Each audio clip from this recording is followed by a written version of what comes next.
গণঅভ্যুত্থান সহ বিগত ফ্যাসিবাদের সময়ে যারাই আবরার ফাহাদের মতো আমাদের পথ দেখিয়েছেন, যারাই আত্মত্যাগ করেছেন, তাদেরকে স্মরণে রাখার জন্য আমরা অনেকগুলো উদ্যোগ গ্রহণ করি। কিন্তু দুঃখজনকভাবে ফ্যাসিবাদের সময়ে ফ্যাসিবাদ কায়েমের পেছনে যারা মূল ভূমিকা রেখেছেন, ঐতিহাসিক ভূমিকা রেখেছেন, তাদেরকে স্মরণ করার জন্য বিভিন্ন ভাস্কর্য, বিভিন্ন স্থাপনা করা হয়েছে আমরা দেখেছি। সেখানে শত শত কোটি, হাজার হাজার কোটি টাকার প্রকল্প নেওয়া হয়েছে আমরা দেখেছি। কিন্তু সে সময়ে অনেককেই আমরা প্রতিবাদ করতে বা টু শব্দ করতেও দেখিনি, সেগুলোকে উন্নয়নের একটা অংশ হিসেবে দেখানো হয়েছে।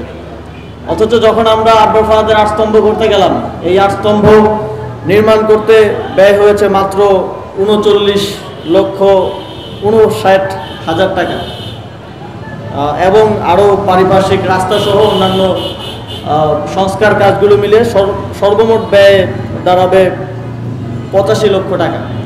কিন্তু এই কয়েক লক্ষ টাকা ব্যয় নিয়ে অনেকের অনেক গাত্রদাহ এবং সমালোচনা আমরা দেখেছি। এটা অত্যন্ত দুঃখজনক এবং এর পিছনে একটা রাজনৈতিক ষড়যন্ত্র রয়েছে। যখন আমরা জুলাই গণঅভ্যুত্থানের জুলাই স্মৃতিস্তম্ভ করতে যাই, কিংবা জুলাই গণঅভ্যুত্থানকে স্মরণ রাখার জন্য, ফ্যাসিবাদ বিরোধী লড়াইয়ের কোনো নায়ককে স্মরণে রাখার জন্য, পরবর্তী প্রজন্মের কাছে পৌঁছে দেওয়ার জন্য কোনো উদ্যোগ গ্রহণ করতে যাই, তখন বিভিন্ন পত্রপত্রিকায় এবং এখানকার যেই ফ্যাসিবাদ এস্টাবলিশমেন্ট আছে সিভিল সোসাইটিতে এবং মিডিয়াতে আছে, তাদের নানা রকম বাধা, তাদের নানা রকম রিপোর্টের মুখে আমরা পড়ি। জুলাই গণঅভ্যুত্থান স্মরণে যেই জাদুঘর হচ্ছে, সেটার খরচ নিয়ে নানা ধরনের রিপোর্ট আমরা দেখি, নানা ধরনের সমালোচনা আমরা দেখি।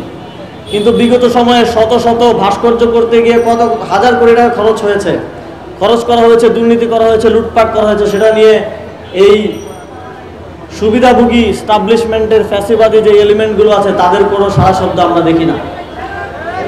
এটাকে কোনোভাবেই অন্য কোনো লেন্সে দেখার সুযোগ নেই। এটা এই গণঅভ্যুত্থান এবং ফ্যাসিবাদ বিরোধী লড়াইয়ের নায়কদেরকে আড়াল করে রাখার এক ধরনের রাজনৈতিক ষড়যন্ত্র। এই রাজনৈতিক ষড়যন্ত্রের বিরুদ্ধে আমরা সব সময় সরব থাকব এবং এই রাজনৈতিক ষড়যন্ত্রকে আমরা সব সময় আমাদের লড়াইয়ের যে অনুপ্রেরণা, সেই অনুপ্রেরণা দিয়ে মোকাবেলা করে সামনের দিকে এগিয়ে চলব। তাদের এই ধরনের নানা ধরনের কথায় আমাদের জুলাইকে স্মরণে রাখার, আবরার ফাহাদদেরকে স্মরণে রাখার এবং আমাদের আগ্রাসনবাদ বিরোধী লড়াইয়ের সম্মুখ সারির যোদ্ধাদের স্মরণে রাখার যে প্রক্রিয়া, সেটা কোনোভাবেই বাধাগ্রস্ত হতে দেওয়া হবে না। সর্বোপরি আবরার ফাহাদের স্মরণে আগ্রাসন বিরোধী আটস্তম্ভ নির্মাণে গত 40 দিনে যারা অক্লান্ত পরিশ্রম করেছেন, যারা এই প্রক্রিয়ার সাথে বিগত 6 বছর ধরে ছিলেন এবং আগামী দিনে আমাদের এই আগ্রাসনবাদ বিরোধী হিরোদের স্মরণে রাখার জন্য, পরবর্তী প্রজন্মের কাছে পৌঁছে দেওয়ার জন্য কাজ করে চলেছেন এবং করবেন, সকলকে শুভেচ্ছা এবং ধন্যবাদ জানিয়ে আমার বক্তব্য শেষ করছি। আসসালামু আলাইকুম।